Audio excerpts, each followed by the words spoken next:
আজকে যদি কেসটা করে না রাখতাম তো রাহুল বাবু যেমন অনুপস্থিত ছিলেন, শুভ্র বাবু বা আমাদের বাকি লয়ারগুলো যদি না থাকতো সেখানে অ্যাজ এ অল্টারনেটিভ, তাহলে আমাদের কি অবস্থা হতো যারা হিয়ারিংটা শুনেছেন বা দেখেছেন তারা খুব সহজে অনুমান করতে পারবেন।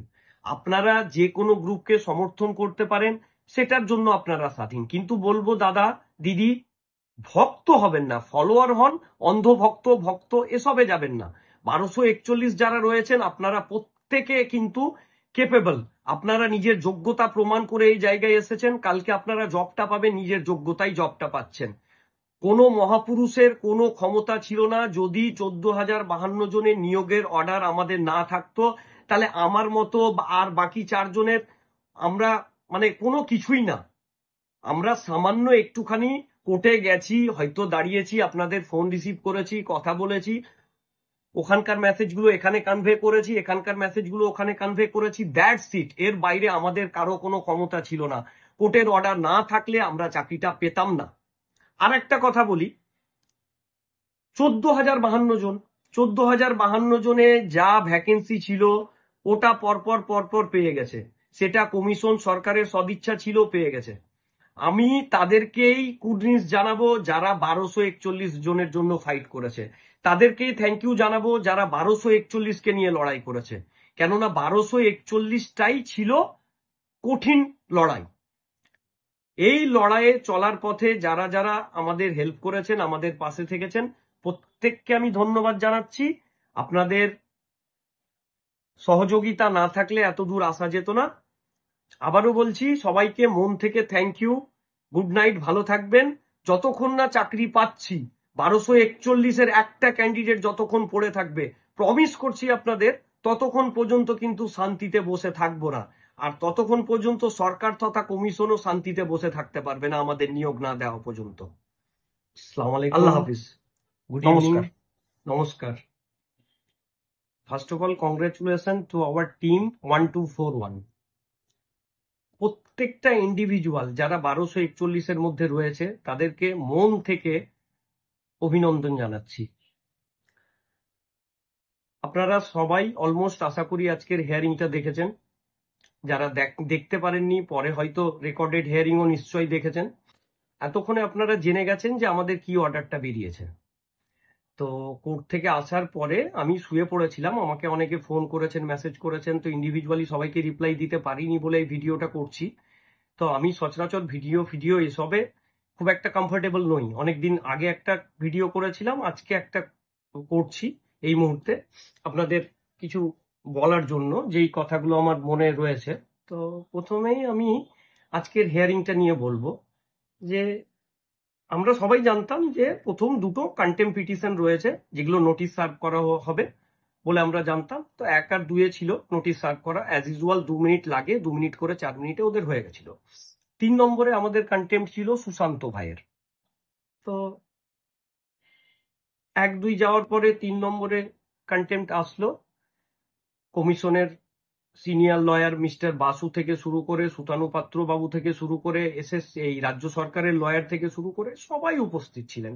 ইভেন আমরা যে বিভিন্ন গ্রুপ থেকে কেস করেছিলাম, 5 জন 6 জন 7 জন, প্রত্যেকটা লয়ার কিন্তু দুটোর আগে এসে উপস্থিত। আমার এই কথাটা বলতে সত্যি সত্যি ভীষণ মানে এম্বারেসিং ফিল হচ্ছে, বা বলবো ভীষণ আনফরচুনেট, যে সুশান্তকে দেখে ছেলেপিলে, এখনো অনেক ছেলেপিলে কেস করলো না, সেই সুশান্ত বাবুর লয়ার কিন্তু ওই 3 নম্বর উনার হেয়ারিং, তখন উনি কোর্টে প্রেজেন্ট নেই। মানে আমার কাছে লিটারেলি শকিং মনে হয়েছিল। সেই পার্টিকুলার টাইমে আমরা যে কজন উপস্থিত ছিলাম সবাই সবার মুখের দিকে চাওয়াচাওয়ি করছিলাম যে ব্যাপারটা হচ্ছে কি।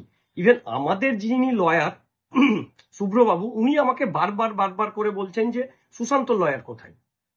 যেহেতু সুশান্ত 3 নম্বরে রয়েছে, সুশান্তর কেসটা হিয়ারিং স্টার্ট হলেই বাকিগুলো তো ওটার সাথে অটোমেটিক্যালি ট্যাগ হয়ে সবটা একসাথে শুনে নেয়, এটাই তো নিয়ম ছিল।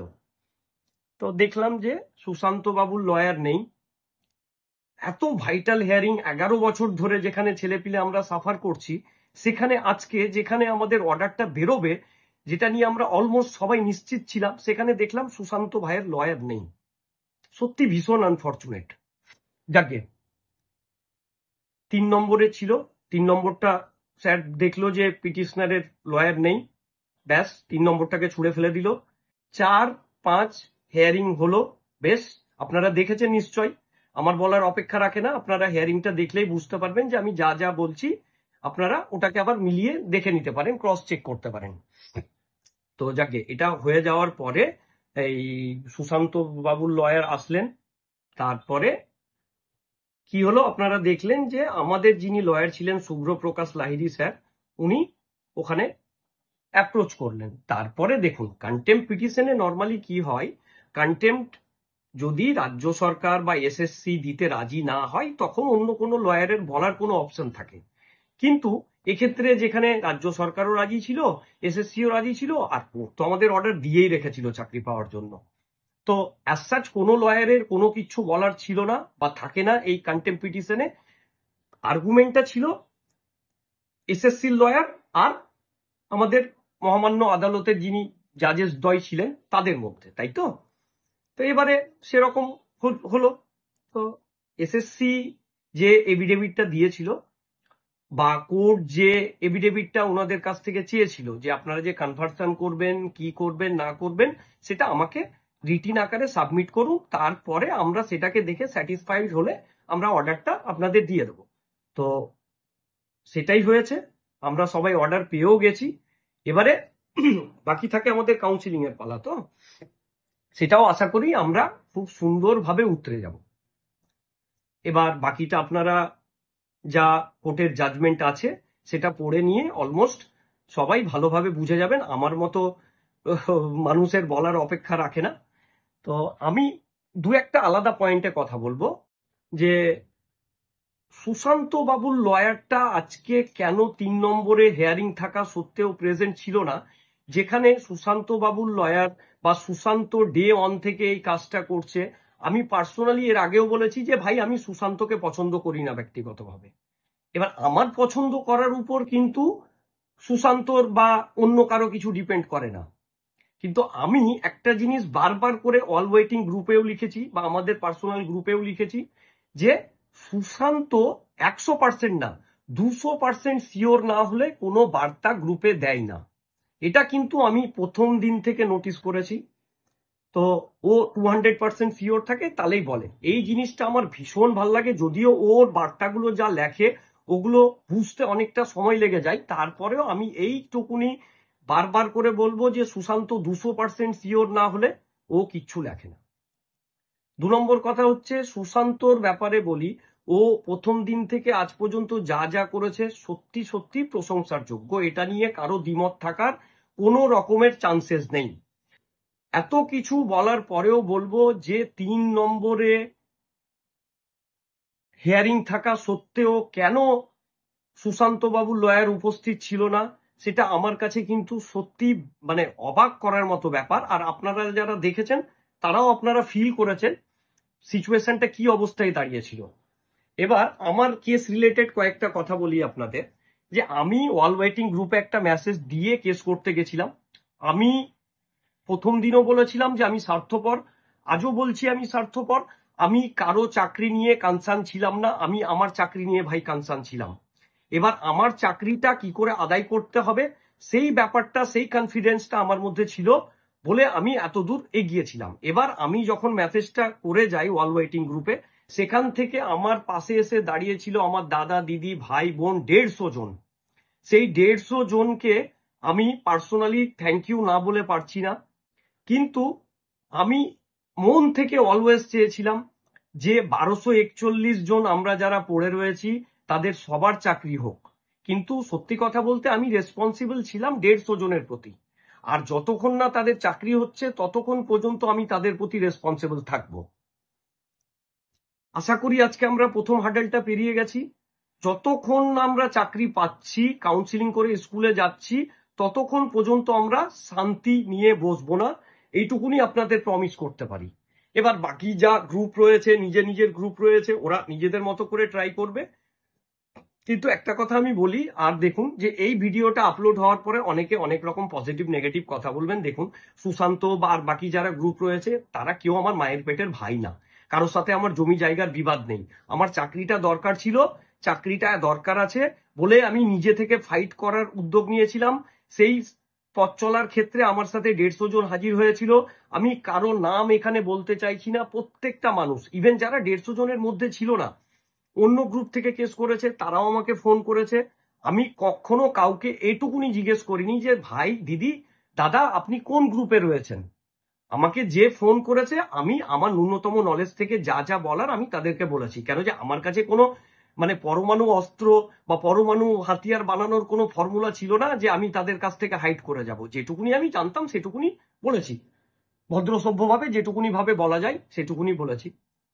তো আজকে এতদিন চলে যাওয়ার পরে আমরা যে সন্ধিক্ষণে এসে দাঁড়িয়েছি, বা আমরা যে এখন অলমোস্ট শিওর হয়ে গেছি যে আমরা চাকরিটা পাচ্ছি, যদিও আমার পার্সোনালি ডে 1 থেকে চাকরিটা পাওয়া নিয়ে কোনো রকমের সন্দেহ ছিল না। আমি ডে 1 থেকে বলে আসছি একটাই কথা, চাকরিটা আমরা পাবো।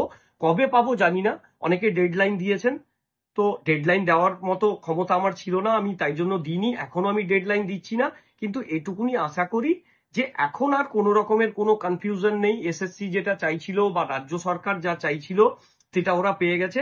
কোর্ট যেটা চাইছিল, কোর্ট স্যাটিসফাইড হয়ে গেছে। এবারে আমাদের চাকরিটা পেতে কোনো বাধা নেই। গেল এটা কথা। এবারে কিছু মানুষজন এখন এই আমাদের রায়টা আসার পরে, এখন তো সবে শুরু হয়েছে, অনেক রকম অনেক কিছু আপনাদের বলবে। তো অনেকে হয়তো আবার টেনশন করবেন যে হ্যাঁ দাদা এটা কি বলছে, হ্যাঁ কি বলছে, তা কি বলছে। তো আমি আপনাদের পার্সোনালি বলি, দেখুন, কারো কথাই কান দেবেন না। কোর্ট যেটা আপনাদেরকে অর্ডার দিয়ে দিয়েছে সেটাই শেষ। কোর্টের বাইরে, ওপরে ভগবান আর নিচে কোর্ট, তার বাইরে আমরা কেউ না। 26,000 ক্যান্ডিডেট, সেটা নিয়ে অনেক রকমের তর্ক বিতর্ক হয়েছে। ওদের চাকরি গেছে, সেই মহামান্য আদালতের রায়েই গেছে। ঠিক ভুল সেটা বিচার করার মতো ক্ষমতা আমার নেই, আমি সেই পথে যাব না। কিন্তু 26,000-এর চাকরি কোর্টের অর্ডারে চলে যেতে পারে, তো ভাই 1241-এর চাকরি কোর্টের অর্ডারে হতে পারে। এটা আমি ডে 1 থেকে আপনাদের বলে আসছিলাম, সেটা আজকে প্রমাণ হয়ে গেছে। আশা করি এই নিয়ে বাকি যারা হয়তো বাইরে থেকে হয়তো পিন করতে চাইছেন, পোক করতে চাইছেন যে এটা এটা ওটা হ্যানা ত্যানা, ভাই বসে যান। হ্যাঁ, কোনো লাভ হবে না। চাকরিটা 1241-এর হচ্ছে, আজকে সেটা কোর্টের সিলমোহর পড়ে গেছে অফিসিয়ালি। আর এর মধ্যে পা ঢুকিয়ে সময় নষ্ট করবেন না, নিজের কাজে জড়িয়ে পড়ুন। আর আমাদেরকে নিজের কাজটা সুস্থভাবে স্কুলে জয়েন করার আমাদের জন্য প্রে করুন, যাতে আমরা সুস্থভাবে 1241 জন স্কুলে জয়েন করতে পারি। তো গেল দুটো টপিক। আর যেটা ফাইনাল টপিক, যেটা আমি টাকা নিয়ে বলেছিলাম ডে 1-এ, আমি যে অল ওয়েটিং গ্রুপে ছিলাম সেখানে আমি সবাইকে প্রমিস করেছিলাম যে দেখুন, আপনারা যে টাকাটা দিয়েছেন সেটার এক একটা টাকার হিসেব আপনাদের দেব। সেই হিসেবটা আপনাদের দিয়ে ফেলেছি। কত টাকা আপনাদের তোলা হয়েছিল অল ওয়েটিং গ্রুপ থেকে, আর কত টাকা আমরা খরচ করেছি, আর আমাদের কাছে কত টাকা আছে, সেই হিসেবটা আপনাদের অল ওয়েটিং গ্রুপে আমি বা আমাদের গ্রুপ থেকে দেওয়া হয়েছে। সেই প্রমিসটা আমি পালন করেছি। এখন থাকলো আমার ইন্ডিভিজুয়াল যে গ্রুপ, দুটো গ্রুপ যেখান থেকে আমি কেস করেছি, একটাতে আছে 104 জন আর একটাতে আছে 46 জন। তো ওই দুটো গ্রুপ থেকে যে পরিমাণ টাকা আমি তুলেছি, আমি গুগল মিটে তাদেরকে এক্সপ্লেনও করেছি পুরোটা, কোথায় কি খরচ হয়েছে। বাকি গ্রুপ কি করেছে না করেছে সেটা নিয়ে আমি বদার্ড নই, বাকি গ্রুপের রেসপন্সিবিলিটি আমার না। আমার যেটা রেসপন্সিবিলিটি রয়েছে, আমি যে পরিমাণ টাকা তুলেছি উইথ রিসিভ, যেদিন কাউন্সিলিং হবে বা কাউন্সিলিং এর নোটিশ আসবে, সেদিন আমি আপনাদের যে আমাদের দুটো কেস কমিটি বা গ্রুপ রয়েছে সেই গ্রুপে শেয়ার করব। ইভেন আমাদের যে অল ওয়েটিং গ্রুপটা রয়েছে সেখানেও আমি শেয়ার করে দেব। টাকা, আমি বারবার বলেছি, টাকাটা ভীষণ সেন্সিটিভ ম্যাটার। টাকা চাইতে সত্যি সত্যি খারাপ লাগে, কিন্তু আমার একার দ্বারা হয়তো এত টাকা খরচ করা হয়তো সত্যি সত্যি সম্ভব ছিল না। আপনারা যদি পাশে না থাকতেন তাহলে এত দূর আসতে পারতাম না। আমি মন থেকে আপনাদের কাছে থ্যাংক ইউ জানাচ্ছি আপনাদের সবাইকে, ইভেন 1241 জনকে যারা আমাদের পাশে থেকেছেন, আমাদের ফোন করেছেন, আমাদের সাহস জুগিয়েছেন, যাদের জন্য আজকে আমরা এই জায়গায় এসে দাঁড়াতে পেরেছি, তাদেরকে সবাইকে মন থেকে ধন্যবাদ জানাচ্ছি। আর আবারও বলছি, কারো সাথে আমার পার্সোনাল কোনো রকমের মনোমালিন্য নেই, কিন্তু যে যখন যে ভুল কাজটা করবে সেই কাজটার সমালোচনা আমি ভাই করব, আর যে যখন যে ভালো কাজটা করবে তার কিন্তু প্রশংসাও আমি করব, আর সেটা আমি করেছি। আপনারা আমার করা কাজে অসন্তুষ্ট হলে আপনারা নিশ্চয়ই বলতে পারেন, কিন্তু আমি 150 জনের বাইরে অন্য কাউকে নিয়ে বদার নই। আমার এই 150 জন যারা আমাকে ফাইন্যান্সিয়ালি, ইমোশনালি, ফিজিক্যালি হেল্প করেছে, তারা যদি আমাকে নিয়ে কোনো বাজে কথা বলে তাহলে আমি সত্যি সত্যি কষ্ট পাবো বা তাদেরকে এক্সপ্লেন করব। এর বাইরে যারা রয়েছেন দাদা, আপনাদের সম্মানের সাথে আমি জানাচ্ছি, তাদেরকে নিয়ে আমি কিন্তু বদার নই।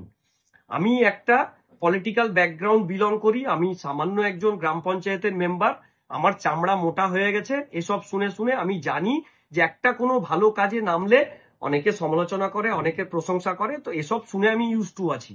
তো বাকি অনেকে দেখেছি যে আমাকে নিয়ে সমালোচনা করেছে, তা আমি পড়তে যাইনি, আমাকে অনেকে আমার বন্ধুগুলো বা ভাই বন্ধু দাদা পাঠিয়েছে, আমি দেখেছি। ভালো কথা, আপনারা আপনাদের মতো করে করতে থাকুন। আমি আপনাদের প্রমিস করতে পারি যে 150 জন রয়েছেন, স্পেশালি তাদেরকে যতক্ষণ না চাকরিতে জয়েন করব ততক্ষণ শান্তিতে বসবো না। যতক্ষণ না চাকরিতে জয়েন করব ততক্ষণ আপনাদের পাশে ছিলাম, আছি, থাকবো। কারো ক্ষমতা নেই যে আমাদেরকে রুখে দেবে। চাকরিটা আমাদের অধিকার ছিল, আছে বলে আমরা আজকে এই জায়গায় এসে দাঁড়িয়েছি। যতক্ষণ না কাউন্সিলিং করে স্কুল জয়েন করছি, 1241-এর একটা ক্যান্ডিডেট যাতে না পড়ে থাকে, সেই ব্যবস্থাটা আমরা সবাই মিলে করব। তো ব্যাস, আর বেশি কিছু বলছি না, টাকা পয়সার ব্যাপারগুলো বলে দিলাম। আর শেষমেশ বলবো, আবারও বলবো আপনাদের থ্যাংক ইউ সো মাচ। আর আমাদের যে লয়ারগুলো ছিলেন সবাইকে মন থেকে থ্যাংক ইউ জানাচ্ছি। মহামান্য আদালত, ওনাদের তো থ্যাংক ইউ বলে মানে ওনাদের লজ্জিত করার কোনো কারণ নেই, কেন যে ওনারা যা দেখেন যে কেসে যে মেরিট থাকে সেই মেরিটের উপর ডিপেন্ড করে ওনারা জাজমেন্ট পাস করেন, সেটা ওনাদের কর্তব্য, ওনারা করেছেন। আর আমি স্পেশালি আমাদের যিনি লয়ার ছিলেন শুভ্র বাবু, ভদ্রলোককে আমি মন থেকে কুর্নিশ জানাচ্ছি। যদি আজকে কেসটা করে আমরা না রাখতাম, যদি আমরা ব্যাকআপ না রাখতাম, তাহলে আপনারা যারা আজকের হিয়ারিংটা শুনেছেন, আমি কোনো রকমের ক্রেডিট নেওয়ার জন্য বলছি না, প্লিজ কেউ ভাববেন না যে রাসেল কোনো ক্রেডিটের জন্য বলছে। আমার কারো থেকে কোনো ক্রেডিটের দরকার নেই। উপরওয়ালা যা দিয়েছে তাতে আমি সন্তুষ্ট। আমার একটা চাকরির দরকার ছিল, সেটাও আশা করছি নভেম্বর 20-র মধ্যে পেয়ে যাব। ব্যাস, আমার লাইফে আর কোনো চাওয়া পাওয়া থাকবে না। কিন্তু